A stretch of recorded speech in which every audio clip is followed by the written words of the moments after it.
ఆర్మూర్లో Nizam Sagar canal కట్ట తెగిపోయింది. తెల్లవారుజామున జరిగిన ఈ ఘటనతో జర్నలిస్ట్ కాలనీ వాసులు ఒక్కసారిగా ఉలిక్కిపడ్డారు. ఇళ్లు వదిలి బయటకు పరుగులు తీశారు. స్పాట్కు చేరుకున్న అధికారులు సహాయక చర్యలు ముమ్మరం చేశారు. ఆర్మూర్ పట్టణ కేంద్రంలోని జర్నలిస్ట్ కాలనీ ఆనుకొని నిజాం సాగర్ కెనాల్ కట్ట ఉంది. అయితే ఒక్కసారిగా కట్ట తెగిపోయి పరిసర ప్రాంతాల్లోని ఇళ్లలోకి నీరు చేరింది. ఇరిగేషన్ అధికారుల నిర్లక్ష్యం కారణంగానే ప్రమాదం జరిగిందని ఆరోపిస్తున్నారు స్థానికులు.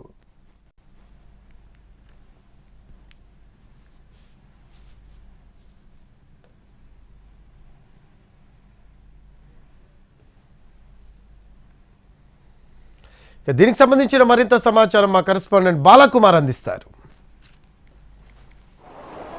ఆర్మూర్లోని జర్నలిస్ట్ కాలనీ కెనాల్ కట్ట ప్రాంతం నీట మునిగింది. నిజాం సాగర్ ప్రధాన కాల్వ గండి పడడంతో పూర్తిగా నీరు పోటెత్తింది, కాలనీని ముంచెత్తింది. మనం చూడొచ్చు నిజాం సాగర్ ప్రధాన కాల్వ సంబంధించి 86 నంబర్ కాల్వ, ఈ కాల్వకు గండి పడడంతో ఒక్కసారిగా నీరు పోటెత్తి కాలనీని ముంచెత్తింది. జర్నలిస్ట్ కాలనీ కెనాల్ కట్ట ప్రాంతం, ఈ ప్రాంతంలో చాలా రోజులుగా కాల్వ వీక్గా మారిందంటూ కాలనీవాసులు ఫిర్యాదు చేశారు. కానీ అధికారులు పట్టించుకోలేదు. తెల్లవారుజామున ఇన్సిడెంట్ జరిగింది.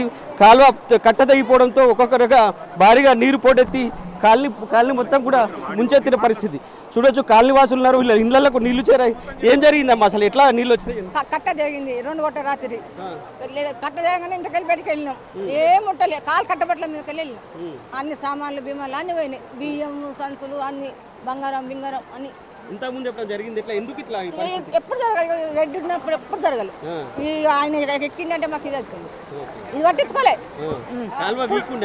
కాలా ఫుల్ ఇడిచిండు. ఇడిచే వారికే ఒకట్ల ఇల్లు కట్టే వారికే దబ్బిరి కట్ట, కట్ట దబ్బిరి. ఇక ఉన్న కట్ట ఆపుతుంది, ఎంతగానో ఆపుతుంది. ఫుల్ ఇడిచే ఆయన పట్టుకుని దిగింది. సో ఏందమ్మా పరిస్థితి? మీ ఇళ్ళకి నీళ్ళు వచ్చినాయి, ఎట్లా ఉంది? నేను మయ్యవుతాను, బిడ్డింటికి వచ్చిన. నిన్న పెద్దమ్మ పండుగ అక్కడికి వెళ్ళి కొంచెం జలొచ్చింది. మేము గుడి కాడికి వెళ్ళి వచ్చే వరకు ఏంటికి జలొచ్చింది అంటానంటే మా అల్లుడు ఏం చేసిండు, పావుడతోడు తీసిండు. తీస్తే సరిపోయింది, చప్పుడ కూకుంది.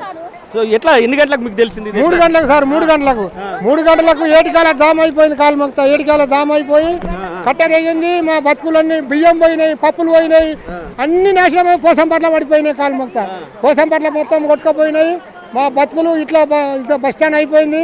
మా బతుకులకు ఏం చేస్తారో మీరు న్యాయం చేయాలా. కాలు మొక్తా మేము గరీబులము, మేము ఏమి లేని వాళ్ళం సార్. మీ కాలు మొక్తా మా బతుకులు అందరు నగరం. మేము నూట్లకు నూకలేకుండా. ఎన్ని గంటలకు వచ్చింది అసలు? 3:30 మేము ఒక పొద్దులకు ఉంటాం కదా, అప్పుడే తెగింది కట్ట.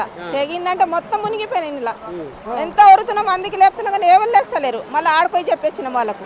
చెప్పేసి వాళ్ళు వచ్చి చూసి మళ్ళీ ఇంతమంది జమ చేసిండ్రు. చెట్లు ఇళ్ళలో మొత్తం మునుగుతున్నాం మేము. చూడొచ్చు, పూర్తిగా కట్టని మూసే ప్రయత్నం చేస్తున్నారు కాలనీవాసులు.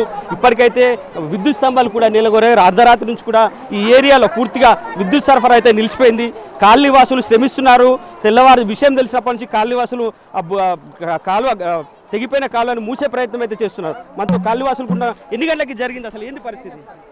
దాదాపు 2-3 గంటల ప్రాంతంలో జరిగి మొత్తం ఇక్కడ కాలనీలో ఏదో పేదవాళ్ళు నివసిస్తున్నటువంటి కాలనీది. మరి అది మొత్తం నీరు ఇదైపోయి వాళ్ళ లోపల బియ్యం విట్ట డబ్బులు వృధా అయిపోయి బట్టలు కూడా కొట్టుకపోయిన పరిస్థితి ఏర్పడది. మరి దీన్ని ప్రభుత్వం వెంటనే స్పందించి వారికి ఎందుకు ఈ పరిస్థితి ఎందుకు వచ్చింది, ఎక్కడ నిర్లక్ష్యం జరిగింది? కెనాల్ను క్లీన్ చేయడం లోపల ప్రభుత్వ అధికారులు కావచ్చు, గత ప్రభుత్వాలు కావచ్చు, ఏదే కానీ కెనాల్ను క్లీన్ చేయకుండా వదిలిపెట్టడం వల్ల చెట్లు చేమ పెట్టి అవి నీటి ప్రవాహం తట్టుకోలేక కట్ట తెగిపోయే అవకాశం ఉంది. ఇరిగేషన్ అధికారులు మాత్రం ఈ ఇష్యూ పైన మాట్లాడేందుకు మాత్రం నిరాకరిస్తున్నారు. కాలువ వీక్గా ఉండడం, ఒక్కసారిగా నీటి ప్రవాహం పెరగడంతో కాలువ తెగిపోయినట్లు కూడా స్థానికుల ద్వారా తెలుస్తుంది. ఇది కన్నా తాజా అప్డేట్. కెమెరామెన్ రవిచరణ్తో బాల్కుమార్, NTV, ఆర్మూర్ నుంచి.